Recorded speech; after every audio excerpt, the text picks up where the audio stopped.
All right, ladies and gentlemen, here we go. Off to the races for another episode, Everything Combat, because, of course, life is a fight. And today we're very fortunate to have in studio, she's out of Summit Training right here in the old Quad Cities. She is actually the very first caged aggression featherweight title holder. A very impressive victory over her opponent, made very short work. This is Lindsey Spencer joining us today. How are we doing, Lindsey? Good. How are you? I'm very well. Thank you for taking the time and coming and talking with us. You're obviously going to be featured. Is it October 15th or 16th you're going to be fighting? 15th. The 15th, that's going to be the Friday, Cage Aggression MMA, as we return for our final event of the year. You can also catch it on cageaggression.tv if you can't make it to the Quad Cities.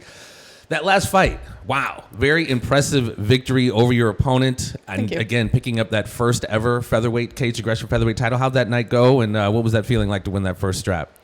It was really cool. I've never felt better in the cage. Felt very clear-headed, great physically, and just everything felt really sharp and clear. I knew what I needed to do, and I did it, and it felt really, really cool having that belt around my waist. Yeah, it was cool watching it go down. Again, you made very short work, just super impressive. Your hands are just like, I mean, you've got some serious dynamite in your hands. I mean, like we talk about with a lot of people, we just talked to Claire Schneckcloth. Not everybody can do this. Not everybody's cut out to do this. How did you get into mixed martial arts? It took a while. It's kind of a long process to actually get to where I was in the cage, but I've done sports my whole life, and I wanted to get into something different. And Tim Hernandez, one of my coaches, yes. He was the first one to talk me into going to try grappling at Summit. But I had just gotten out of powerlifting, so I had zero cardio. It was like in the negatives, and I was like heavy, and so I went try twice, and then I stopped going because I was like, I'm holding everybody back. They're not getting a good workout, stuff like that. So then a year later, my other coach, Joe O'Laughlin, he talked me into getting back in there, and been doing it ever since. I fell in love with the grappling right away, and I just thought it was going to be a really, really cool hobby for me, honestly. I thought I needed to give up competitive sport. I've done it my whole life. So I was like, I got to be an adult. I got to like focus on my business now, you know? So it was just a cool thing that I got into. And then the opportunity for my first fight came around. They needed somebody to fill in. It was like 11 days before the fight. And I wanted to test myself and see if I had what it took to be in the cage. Cause I know like even hard sparring days, it's way different. The cage is a whole different world. Right. And I just wanted to see if I could hang in the cage, you know? And, so I took that fight. It was a battle. It was rough. She had a lot of experience, and it showed, and, but made it through that one. And then I was like, all right, cool. Well, I did that. So I wasn't planning on fighting again. And then, so 2 years later, was my next fight, and they needed somebody that was right at 155, which is my walk around weight, so I wouldn't have to cut at all. Nice. And so like people were throwing my name out there, and I just kind of laughed it off at first, and then I couldn't stop thinking about it. Like I need that challenge, you know? And so I was obsessing over it. I was like, I got to take this fight. I got to do it. So I did that one. But when I really decided to start fighting was that fight got postponed because of COVID. So I think it was 9 days out, and God bless Mike Goodwin for saying, he's like, these fights are not canceled. They are postponed.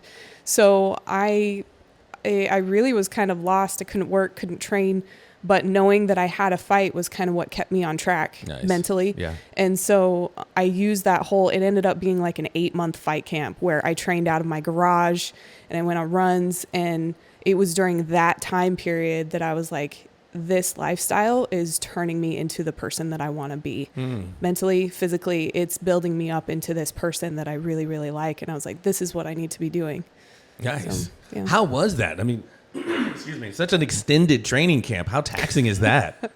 It's pretty exhausting as far as I mean, I'm used to training all the time, but it's like the mental and emotional ups and downs where I can only imagine. You gear up for a fight and then all of a sudden it's gone. And then it's like, well, maybe this day. And then it was back down. And then it was tough that way, you know, just kind of mentally taxing. But even a normal training camp is tough, let alone an extended, you know, that's crazy. But again, that's the testament to why you guys do what you do when who you are as fighters. Yeah. You guys have to make that sacrifice, and sometimes that's not a big issue.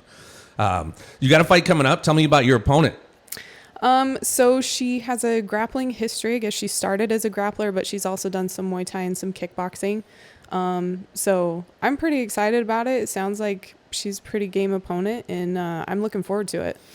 I was asking Claire, I ask a lot of fighters, some people say, I'm just ready for wherever it goes, and I'm sure you are as well. But is there anything you try to look at? I asked this to Claire the other day, and I hate to keep mentioning that interview, but Pat was here and was saying, like defensive coordinators, offensive coordinators for whatever sport, they study film, they study tape, they study tendencies. Do you fall in that camp? Do you try to look for tendencies, or do you just prepare for whatever?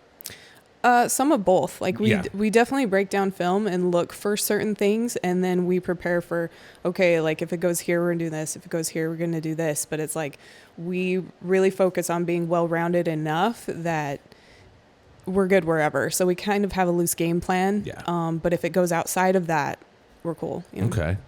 Yeah, it's oftentimes you have to, what did Mike Tyson say? Everyone has a plan till they get punched in the face. It's like you have to be able to kind of adapt on the fly. In the sport of MMA, obviously women have been around for quite a while. Not just men or women, but who do you look up to in the sport? Who has influenced you in your career? Like locally, Helen Peralta for sure. Yeah, I was going to ask you about her. She was kind of my first real big female mentor in the sport. Like obviously you can look at the pros and stuff and watch what they're doing, and but like Helen was like an up close and personal getting to know somebody who's very talented and has the mindset and all that stuff. And like I train with almost all men, and so it was really cool to get to know her. And if you want to let our listeners know who Helen Peralta is. So she's a bare knuckle champion, multiple time. She's really badass fighter. She's I don't know how to say it in a right. Yeah, no, that's all right. She's tough. Yeah. So, she's definitely somebody that I look up to in the sport. And she really, like I said, she was kind of my first mentor to really get me like, all right, this is what it's like being in MMA and stuff. And then, like I said, obviously you can look at pros and stuff. There are a couple that I really like I love Rose, like Rose Namajunas. Yeah. Or what is it? Something Thug Rose. Thug Rose. Yes. Big fan of hers as well. Yeah. I just love her. And, Bullet Valentina, like there's some really scary women in the UFC, and it's awesome. Absolutely. And you are very quickly joining the ranks. Someone like a Rose Namajunas. And again, there's always so much depth to you guys. There's way more than meets the eye. Obviously, you guys are trained to go in to freaking take your opponent out as quick as possible.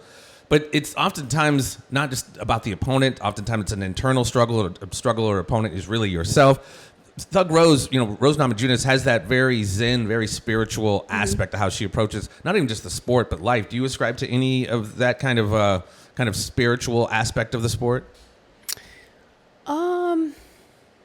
Not to get all up in your business, but you know what I mean. No, it's a good question. I guess I do in the way that my whole thing is I just want to get better. Like it's all about self-improvement for me. And so, there's a lot of introspection that goes along with that. And, it is like a more spiritual thing. Like I'm very in tune with myself and what's going on in my head and how I can translate that to better results out in the world. Right. And, I do like meditate, visualize and stuff like that to help with performance and mindset, which is huge. So big part of the sport, in my opinion, or anything in life, the visualization. If you could see it, you can begin to manifest it. Again, you're prepared for wherever the fight goes, but the platform of Caged Aggression is growing. Obviously, with the addition of the pay-per-view aspect, it puts it on a global platform. Yeah. Does that add any pressure to you, or is it just another day in the office? I really, when it comes down to the fight, I don't think about that stuff. Like, the easiest way to describe it, my mindset is I've got a job to do. Get in there and do your job. And so, like, all of that extra noise, I'm pretty good at shutting that out. Like I said, I did sports my whole life, and in college we really kind of fine-tuned the mental game. And so when I fight, like my head is really quiet and I don't really see what's going on outside of the cage. And so I really don't I mean, it's information in the background. Yeah, sure. That I'm kind of processing, but it's not a big factor. Well, and I asked that to like Jens or Pat, people who've obviously been on that big stage. You know, you prepare for X, Y, Z, but sometimes the platform and the emotions and the pressure can get to you. So I guess you kind of just answered it, how important the mental game is to combat sports. But yeah, I think it's really cool since I've kind of gotten on board with cage aggression. It's just been, I mean, to be a part of it, I pinch myself because I'm like, you guys are paying me to do what I would normally be doing, but I would have a beer in my hand yelling at the screen. But to be calling fights with Pat and Jens, it's really just an amazing thing to be a part of. Heading down the road, future plans. What do you, I mean, obviously you don't want to get ahead of yourself. You do have an amazing, big, tough fight coming up. Long term, what's your goals in the sport, essentially? I just want to take it as far as I can. Like, honestly, I want to see what I'm capable of. And so I'm working and preparing for opportunities, and sky's the limit. Like, we'll see what happens, I just want to see where it ends up. Absolutely. I mean, it's a huge test of one's will and skill and game and tenacity. Because, I mean, if any sport's going to break you, mixed martial arts and combat sports will break you. It's the hardest thing I've ever done by far. Yeah. Physically, mentally. Yeah. Something, not an odd question, but we've seen the proliferation, if you will, of these celebrity fights. We just saw, if not celebrity, kind of legends fights. We've seen Roy Jones and Mike Tyson do it. We just saw this weekend Vitor Belfort and Evander Holyfield, Tito Ortiz, Anderson Silva. What are your thoughts on those? Kind of a random question, but what are your thoughts on the sport, not necessarily it changing in such a way where it's less about like the rankings, but more the spectacle, kind of? Right. That's what I was going to say. I think it's just for the spectacle aspect of it and like making some money. I don't know. I don't know if I have a strong opinion one way or the other. I haven't really watched those fights. I'm not going to lie, because I'm in the competitive mindset right now. Sure, and so I don't feel like it benefits me right now to look at all of that stuff. Yeah. So generally speaking, do you strange. think it, I wouldn't say, for lack of a better term, taints the purity of like a boxing or MMA? It's such a pure sport. And then you kind of throw in that weird Jake Paul, Logan Paul aspect of it. It's a spectacle. People obviously are watching it, but your opinion, does it taint the purity of the sport at all? I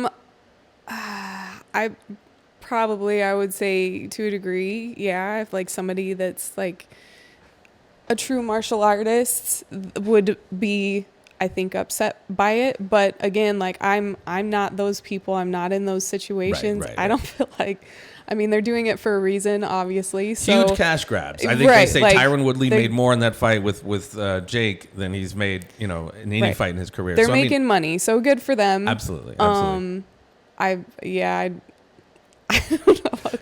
get it. I'm torn because like I was a huge pro wrestler. I love the spectacle. You know what I mean? I love kind of almost the absurdity of it. But seeing like, an Evander Holyfield, who is a freaking warrior, and just, I mean, I don't know. It just optics wise, it just looked rough watching him get taken out in such a fashion. It's like it's almost like you think about the sport as like gladiators kind of, but then it gets changed into like a show. Like it is a show, but it's so much more for the entertainment at this side than like you said, the purity of the sport and the grind and the just.